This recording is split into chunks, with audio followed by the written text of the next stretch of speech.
ಎಲ್ಲರಿಗೂ ನಮಸ್ಕಾರ. ಮಿತಾಸ್ kitchen and life ಸ್ಟೈಲ್ಗೆ ಸ್ವಾಗತ. ಸ್ನೇಹಿತರೆ, ಇವತ್ತು ನಾನು ಪುಟ್ಟು ಮೇಕರ್ ಇಲ್ಲದೆ ಬಾಳೆ ಎಲೆಯನ್ನು ಉಪಯೋಗಿಸಿಕೊಂಡು ಪುಟ್ಟು ಮಾಡ್ತಾ ಇದ್ದೇನೆ. ಒಂದು ಅದ್ಭುತವಾದ ರೆಸಿಪಿ. ಪುಟ್ಟು ಎಲ್ಲರಿಗೆ ಇಷ್ಟ, ಆದರೆ ಮಾಡಲಿಕ್ಕೆ ಕಷ್ಟ ಅಂತ ತಿಳ್ಕೊಂಡವರಿಗೆ ಇದೊಂದು ಹೊಸವಾದ ಅದ್ಭುತವಾದ ಒಂದು ರೆಸಿಪಿ. ಹಾಗಾದರೆ ಬನ್ನಿ ಮಿತಾಸ್ ಕಿಚನ್ಗೆ ಹೋಗುವ ರೆಸಿಪಿ ನೋಡಿಕೊಂಡು ಬರುವ. ರೆಸಿಪಿ ಇಷ್ಟ ಆದರೆ ಲೈಕ್, ಶೇರ್, ಕಮೆಂಟ್. ನಾನು ರೆಡಿಮೇಡ್ ಪುಟ್ಟು ಪೌಡ್ರ್ ತಗೊಂಡಿದ್ದೇನೆ, ಈಸ್ಟರ್ನವ್ರದ್ದು. ಇವಾಗ ನಾವು ಇದು ಎಷ್ಟು ಲೋಟ ಉಂಟು ಅಂತ ಅಳತೆ ಮಾಡಿಕೊಳ್ಳೋ. ಫಸ್ಟಿಗೆ ಈ ಕಪ್ಪಲ್ಲಿ 1 ಕಪ್ ಹಾಕ್ತಾ ಇದ್ದೇನೆ. ಕರೆಕ್ಟಾಗಿ ಈ ಲೋಟದಲ್ಲಿ 2 ಲೋಟ ಉಂಟು. 2 ಲೋಟ ಅಕ್ಕಿ ತರಿಯನ್ನು ಹಾಕಿದ್ದೇನೆ, ಪುಟ್ಟು ಪೌಡ್ರನ್ನು. ಇದು ನೋಡಿ, ರೋಸ್ಟ್ ಮಾಡಿದಂಥ ಪುಟ್ಟು ಪೌಡ್ರು. ಏನಿಲ್ಲ, ಇದನ್ನು ಪುನಃ ನಾವು ಫ್ರೈ ಮಾಡಬೇಕಂತ ಏನಿಲ್ಲ. ರೆಡಿಯಾಗಿರುವಂಥ ಪೌಡ್ರ್. ಇದನ್ನು ನಾವು ಇನ್ನು ನೀರು ಹಾಕಿ ಕಲಸಿಕೊಂಡ್ರೆ ಆಯಿತು. ಇಲ್ಲಿ ಈ ಲೋಟದಲ್ಲಿ 2 ಲೋಟ ಅಕ್ಕಿ ಪೌಡ್ರ್ ತಗೊಂಡಿದ್ದೇನಲ್ಲ, ಪುಟ್ಟು ಪೌಡ್ರ್ ತಗೊಂಡಿದ್ದೇನೆ. ಅದಕ್ಕೀಗ 2 ಲೋಟದಷ್ಟು ಬೆಚ್ಚಗಿನ ನೀರನ್ನು ಹಾಕಿಕೊಳ್ಳುವ. ಫಸ್ಟಿಗೆ 1 ಲೋಟ ನೀರು ಹಾಕಿ ಕಲಸಿಕೊಳ್ಳುವ. ಸ್ವಲ್ಪ ಉಗುರು ಬೆಚ್ಚಗೆ ನೀರು ಹಾಕಿದರೆ ಸಾಕಾಗ್ತದೆ.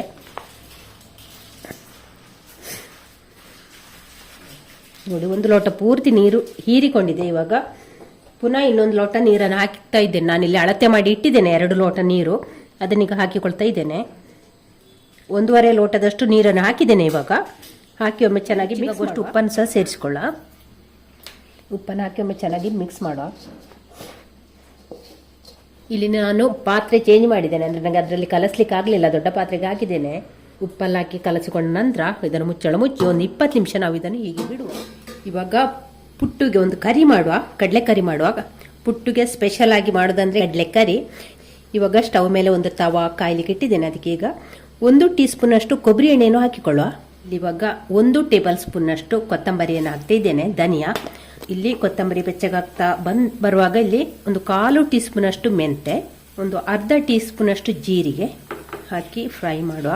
ಇವಾಗ ಅದರ ಜೊತೆಗೆ ನೋಡಿ 2 ಇಂಚಿನಷ್ಟು ಚಕ್ಕೆ ಹಾಕಿದ್ದೇನೆ, 4 ಲವಂಗ, 1/4 ಟೀ ಸ್ಪೂನಷ್ಟು ಬಡೆ ಸೋಪು ಹಾಕಿ ಒಮ್ಮೆ ಫ್ರೈ ಮಾಡುವ. ಹಾಗೆ ಅದರ ಜೊತೆಯಲ್ಲಿ ಬೆಳ್ಳುಳ್ಳಿಯನ್ನು ಹಾಕ್ತಾ ಇದ್ದೇನೆ. ಅದರ ಜೊತೆಯಲ್ಲಿ 1 ಈರುಳ್ಳಿಯನ್ನು ಕೂಡ ಹಾಕಿದ್ದೇನೆ. ಹಾಕಿ ಒಮ್ಮೆ ಫ್ರೈ ಮಾಡುವ. ಇವಾಗ ಅದರ ಜೊತೆಯಲ್ಲಿ ತೆಂಗಿನಕಾಯಿ ತುರಿಯನ್ನು ಹಾಕ್ತಾ ಇದ್ದೇನೆ. ತೆಂಗಿನಕಾಯಿಯನ್ನು ನೀವು ಹೆಚ್ಚು ಕಡಿಮೆ ಮಾಡಿಕೊಳ್ಬೋದು. ನೀವು ಕ್ವಾಂಟಿಟಿ ಜಾಸ್ತಿ ಮಾಡೋದಿದ್ರೆ ತೆಂಗಿನಕಾಯಿಯನ್ನು ಜಾಸ್ತಿ ಹಾಕಿಕೊಳ್ಬೋದು. ಕಡಿಮೆ ಜನ ಇದ್ದರೆ ತೆಂಗಿನಕಾಯಿಯನ್ನು ಕಡಿಮೆ ಹಾಕಿಕೊಳ್ಬೋದು. ಅದಕ್ಕೆ ಲೆಕ್ಕ ಅಂತ ಏನಿಲ್ಲ. ನೀವು ಎಷ್ಟು ಜನ ಇದ್ದೀರಿ ಅದರ ಮೇಲೆ ಮಸಾಲೆಯನ್ನು ತಗೊಂಡ್ರೆ ಆಯಿತು. ಹಾಕಿ ಒಮ್ಮೆ ಚೆನ್ನಾಗಿ ಫ್ರೈ ಮಾಡುವ. ಇಲ್ಲಿ ತೆಂಗಿನಕಾಯಿ ಸ್ವಲ್ಪ ಕೆಂಪಾಗಾದರೆ ಸಾಕು. 1 ಕಡ್ಡಿ ಬೇವು ಸೊಪ್ಪನ್ನು ಕೂಡ ಹಾಕ್ತಾ ಇದ್ದೇನೆ. ಹಾಕಿ ಒಮ್ಮೆ ಚೆನ್ನಾಗಿ ಫ್ರೈ ಮಾಡುವ. ಈರುಳ್ಳಿ ತೆಂಗಿನಕಾಯಿ ಎಲ್ಲ ಹದವಾಗಿ ಕೆಂಪಾಗಾದರೆ ಸಾಕು. ಇವಾಗ ಇಲ್ಲಿ ನೋಡಿ, ಈರುಳ್ಳಿ ತೆಂಗಿನಕಾಯಿ ಎಲ್ಲ ಕೆಂಪಗಾಗಿದೆ. ಇಷ್ಟ ಆದರೆ ಸಾಕು. ಇವಾಗ ಇದನ್ನೊಂದು ಪ್ಲೇಟಿಗೆ ತೆಗೆಯುವ. ಇವಾಗ ಅದೇ ತವಕ್ಕೆ ಒಂದು ಅರ್ಧ ಟೀ ಸ್ಪೂನಷ್ಟು ಕೊಬ್ಬರಿ ಎಣ್ಣೆಯನ್ನು ಹಾಕೊಂಡೆ. 5 ಬ್ಯಾಡಗೆ ಮೆಣಸನ್ನು ಹಾಕ್ತಿದ್ದೇನೆ. ಒಂದು 4 ಖಾರದ ಮೆಣಸು, ಊರ ಮೆಣಸು ಹಾಕಿ ಇದನ್ನೊಮ್ಮೆ ಫ್ರೈ ಮಾಡುವ. ಮೆಣಸನ್ನು ಕೂಡ ಇಲ್ಲಿ ಫ್ರೈ ಮಾಡಿ ಆಯಿತು. ಈಗ ಸ್ಟವ್ ಇಲ್ಲಿ ನಾವು ಫ್ರೈ ಮಾಡಿದಂಥ ಮಸಾಲೆ ಪೂರ್ತಿ ತಣ್ಣಗಾಗಿದೆ. ಇವಾಗ ಇದನ್ನು ಮಿಕ್ಸರ್ ಜಾರಿಗೆ ಹಾಕಿಕೊಳ್ಳುವ. ಈಗ ಇದಕ್ಕೆ ಅರ್ಧ ಟೀ ಸ್ಪೂನಷ್ಟು ಹುಳಿಯನ್ನು ಹಾಕ್ತಾ ಇದ್ದೇನೆ. ನೀವು ಹುಣಸೆ ಹುಳಿಯನ್ನು ಹಾಕಿಕೊಳ್ಬೋದು. ಒಂದು 1/4 ಟೀ ಸ್ಪೂನಷ್ಟು ಅರಶಿನ. ಈಗ ಇದಕ್ಕೆ ರುಬ್ಲಿಕ್ಕಾಗುವಷ್ಟು ನೀರನ್ನು ಕೂಡ ಹಾಕಿಕೊಂಡು ನಯವಾಗಿ ರುಬ್ಬಿಕೊಂಡು ಬರುವ.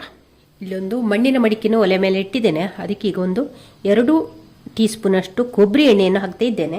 ಸಾಸಿವೆ ಚಟಪಟ ಅಂತ ಹೇಳ್ತಿರುವಾಗ ಜಜ್ಜಿದ ಬೆಳ್ಳುಳ್ಳಿಯನ್ನು ಹಾಕ್ತಾ ಇದ್ದೇನೆ.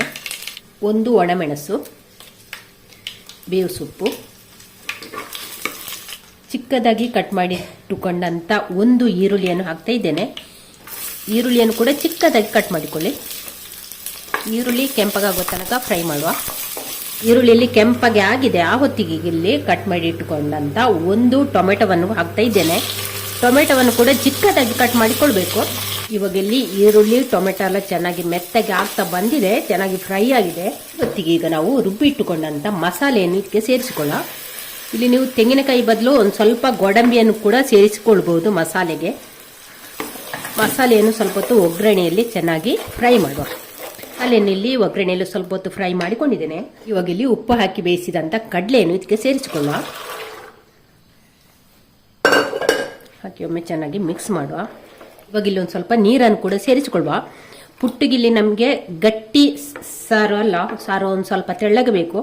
ಅಂದರೆ ಪುಟ್ಟಿಗೆ ತುಂಬ ರಸ ಬೇಕಾಗ್ತದೆ, ಹಾಗಾಗಿ ಸಾರು ಒಂದು ಸ್ವಲ್ಪ ತೆಳ್ಳಗೆ ಮಾಡಿಕೊಳ್ಳುವಾಗ ನಮ್ಮ ಸೊಗಸಾದ ಪುಟ್ಟಿಗೆ ಒಂದು ಕಡಲೆಕರಿ ರೆಡಿಯಾಗಿದೆ ನೋಡಿ.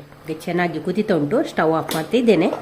ಇಷ್ಟಾದರೆ ಸಾಕು. ಇಲ್ಲಿ ನೋಡಿ ಈ ಸೈಜಿನ ಬಾಳೆ ತಗೊಂಡಿದ್ದೇನೆ, ಬಾಡಿಸಿಕೊಂಡಿದ್ದೇನೆ.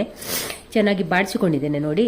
ಚೆನ್ನಾಗಿ ವಾಶ್ ಮಾಡಿ ನಂತರ ಚೆನ್ನಾಗಿ ಬಾಡಿಸಿಕೊಂಡಿದ್ದೇನೆ. ಬಾಳೆಲ್ಲ ಚೆನ್ನಾಗಿ ಬಾಡಿರಬೇಕು. ಹಾಗೆ ಇಲ್ಲಿ ಕಡ್ಡಿ ತಗೊಂಡಿದ್ದೇನೆ, ಊದುಬತ್ತಿ ಕಡ್ಡಿ ತಗೊಂಡಿದ್ದೇನೆ. ಚೆನ್ನಾಗಿ ವಾಶ್ ಮಾಡಬೇಕಿಲ್ಲ ಇದ್ರೆ ಊದುಬತ್ತಿದು ಸ್ಮೆಲ್ ಬರ್ತದೆ. ಸೈಡಿಂದ ಕೆಳಗೆ ಇಲ್ಲಿ ನೋಡಿ ನಾರು ಉಂಟಲ್ಲ, ಆ ಸೈಡಿಂದ ನಾವು ಇದನ್ನೀಗ ಫೋಲ್ಡ್ ಮಾಡಿಕೊಂಡು ಬರುವ ನೋಡಿ. ಈ ರೀತಿ ನಮಗೆ ಹೀಗೆ ಅಗಲ ಕಡಿಮೆ ಇದ್ದದ್ರೆ ಆಯಿತು. ಅಂದರೆ ನಾವು ಇಡ್ಲಿ ಮಡಿಕೆ, ನಮ್ಮದು ಇಡ್ಲಿ ಪಾತ್ರೆ ಎಷ್ಟು ಹೈಟ್ ಉಂಟು ಅದಕ್ಕೆ ನಾವು ಬಾಳೆಲೆ ತಗೊಂಡ್ರೆ ಆಯಿತು.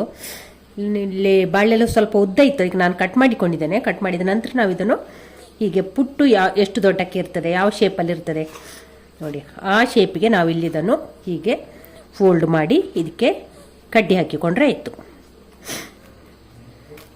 ಇಡ್ಲಿ ಪಾತ್ರೆಯ ಅಳತೆ ನೋಡಿಕೊಂಡು ಕಡ್ಡಿ ಹಾಕಿದರೆ ಆಯಿತು. ಇಲ್ಲಿ 2 ಕಡ್ಡಿ ಹಾಕಿಕೊಳ್ಳುವ, ಕೆಳಗಿಂದೊಂದು ಮೇಲಿಂದೊಂದು.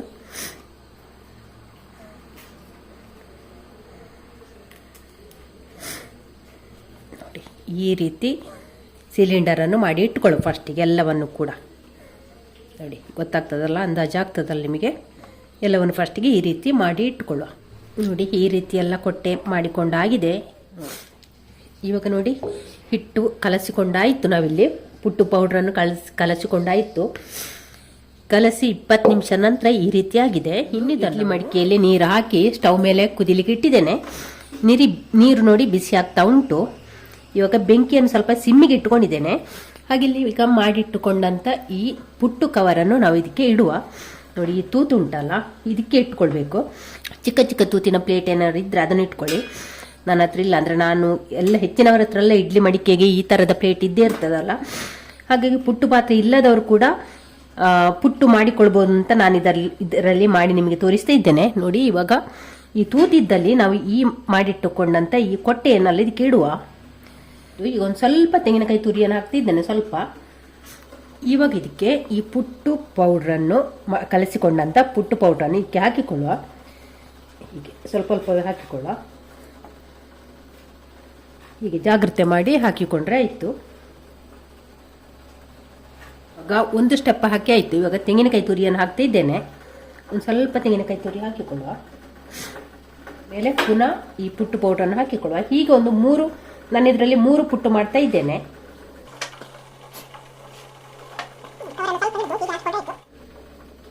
ಹಾಕಿಲ್ಲಿ ಮೇಲಿಂದ ಕೂಡ ಒಂದು ಸ್ವಲ್ಪ ತೆಂಗಿನಕಾಯಿ ತುರಿ ಹಾಕಿಕೊಳ್ಳುವ. ಎಲ್ಲವನ್ನು ಕೂಡ ಇದೇ ರೀತಿ ಮಾಡುವ. ಇವಾಗ ಇನ್ನೊಂದು ಕೊಟ್ಟೆಯನ್ನು ಈ ತೂತಿರುವ ಜಾಗದಲ್ಲಿ ಇಟ್ಟಿರ್ತೇನೆ. ನೋಡಿ ಈ ತೂತು ಉಂಟಲ್ಲ, ಅಲ್ಲಿ ಈ ಕೊಟ್ಟೆಯನ್ನು ಇಡುವ. ಇನ್ನು ಇಲ್ಲಿ ಬಾಳೆಲೆಯ ಕೊಟ್ಟೆಗೆ 1 ಲೇಯರ್ ತೆಂಗಿನಕಾಯಿ ತುರಿ ಹಾಕೋದು, ಒಂದು ಸ್ವಲ್ಪ 1 ಸ್ಪೂನ್ನಷ್ಟು. ಆನಂತರ 2 ಸೌಟಿನಷ್ಟು ಪುಟ್ಟು ಪೌಡ್ರ್ ಹಾಕೋದು, ಆನಂತರ ತೆಂಗಿನಕಾಯಿ ತುರಿ ಹಾಕೋದು, ಆನಂತರ ಪುಟ್ಟು ಪೌಡ್ರ್ ಹಾಕೋದು. ಹೀಗೆ 3 ಪುಟ್ಟು ಇದರಲ್ಲಿ ಮಾಡ್ಬೋದು, ಸ್ಟೆಪ್ ಬೈ ಸ್ಟೆಪ್ಪು. ಹಾಗೆಲ್ಲ ಮಾಡಿ ಈ ರೀತಿ ಇಟ್ಕೊಂಡಿದ್ದೀನಿ ನೋಡಿ. ಹಾಗೆ ಇದು ನಮಗೆ ಇಡ್ಲಿ ಪಾತ್ರೆಯ ಹದಕ್ಕೆ ಮಾಡಿಕೊಳ್ಬೇಕು. ಹಾಗೆ ಇಲ್ಲಿ ಮುಚ್ಚಳ ಮುಚ್ಚಿ ಒಂದು 15 ನಿಮಿಷ ಇದನ್ನು ನಾವು ಈಗ ಇಟ್ಟು, ಸುಮಾರು 15 ನಿಮಿಷವೇ ಆಯಿತು, ಬೆಂದಿರ್ಬೋದು. ಬೆಂದಿದೆ, ಕೈಗೆಲ್ಲ ಅಂಟುತ್ತಾ ಇಲ್ಲ ನೋಡಿ, ಬೆಂದಿದೆ. ಈಗ ಸ್ಟವ್ ಆಫ್ ಮಾಡ.